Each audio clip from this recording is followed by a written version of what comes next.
Closed for about a year now, the D-Day Museum in Portsmouth has undergone £5 million worth of changes, both to the layout and to the host of artefacts on display. The length of time that we were closed, I think, really reflects how big the changes that are here. So it's not just the new displays that we've got, it's also lots of changes to the building, improving the building, and there's landscaping happening around the building as well. We used to be the D-Day Museum, we're now the D-Day Story, and we've got a black and yellow brand with this D shape you can probably see behind me there. And the idea of that, it really reflects the changes at the museum and the difference between the old displays in the old museum and what we're doing now. And it's that sort of vibrant, bright new image on the logo really reflects these exciting developments here and what we'll be doing in the future. So there's some artefacts that have been on display for quite some time, but we've been able to display them in a different way, so put together, grouped together in a better way, so they're telling the story better.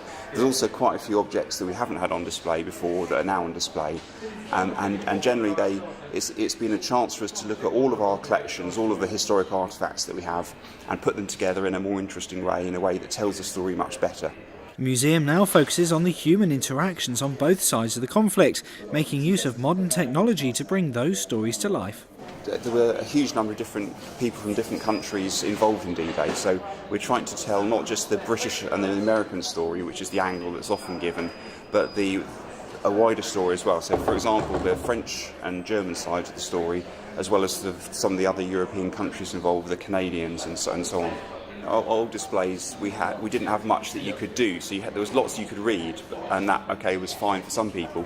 But one of our aims with the new displays is to make them work for a wider variety of people, different ages. So yes, that's why we've got the more interactive and tactile things, as well as all sorts of other films, for example, as well as what you can read in the artefacts, working with our exhibition designers who are in Edinburgh.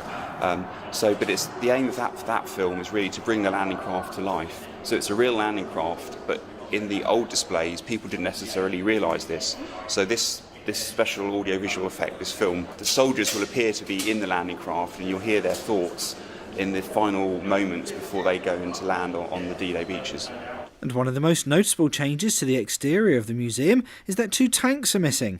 However, something special is planned to coincide with the 75th anniversary of the D-Day landings next year. So some people may have been wondering where the 2 tanks that used to be out the front of the museum are. They've gone away for conservation, and when they come back next year, there will be a big landing craft tank, which is an enormous landing craft that could carry about 10 tanks. That will be in front of the museum and just slightly to the side. It belongs to the National Museum of the Royal Navy, who we're working in partnership with, and the landing craft will be out there with the tanks on board, and will be another visitor attraction that's part of what you can see here at the D-Day Story. Reopening on Friday the 30th of March, so when I'm speaking now is in a week's time, so we're just doing the final preparations, and we look forward to welcoming people through the doors. Richard Stringer, That's TV.